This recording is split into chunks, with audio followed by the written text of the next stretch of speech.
ចិញ្ចឹមរូបខេកកន្តលរលកន្ទីកុំដៃប្តីថ្ងៃណាចិត្តជាហៅប្តីដេកមួយអាស្រ័យថ្ងៃណាចិត្តជាហៅប្តីដេកមួយអាស្រ័យកន្ត្រលកំណែងនឹងប្តីជាបើអូនយ៉ាងស្រង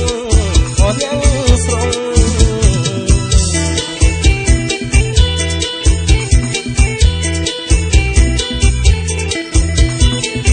កុំលោះអ្នកបាំងស្រែអអ្នកពុំអើយគេសើចអូនដាំបាយក្លួយអង្គុយបយអសក់ស្គោ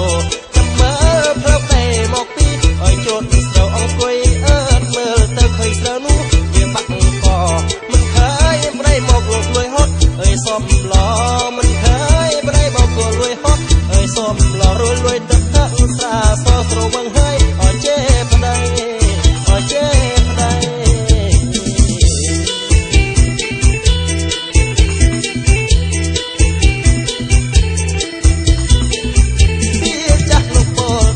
ប្រពន្ធលោកចេតៃត្រូវអាប់រៀសៃក៏រកស៊ីលោកមិនបានមានកូន4 10លោកម៉ាស់ញៀកឲ្យសត់តានភ្ញាក់ឡើងថ្មបានលោកស្វាយបងឲ្យគុំព្រះក្រកពី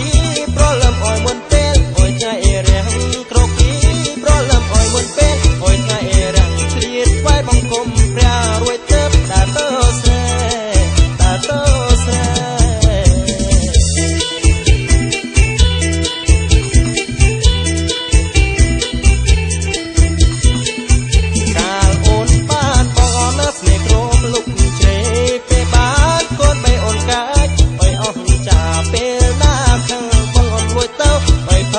បងខំធ្វើការរកតាក់គាត់ដាំដេអូរូបស្រីអូនមិនដែលគិតកូនមិនដែលគិតអើយពីប្តីមិនដែលគិតកូនមិនដែលគិតអើយពីប្តីរួចជួបមិត្តភក្តិស្រីស្រីរួចនិយាយអើយដើមគេអើយដើមគេ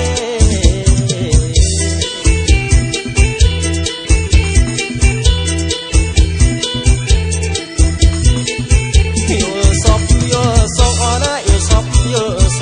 ងយោសពឃើញដូដូដូដោអុយបាំងខែអណាយោសពឃើញខែនោះពេញអុយបរមីអណាយោសពឃើញត្រីនោះគឺជាត្រីឆ្លាំងអណាយោសពឃើញឆ្នាំនោះគឺជាឆ្នាំបាយយោសពឃើញបាយនោះគឺជាបាយកអណាយោសពឃើញត្រកនោះគឺជាត្រក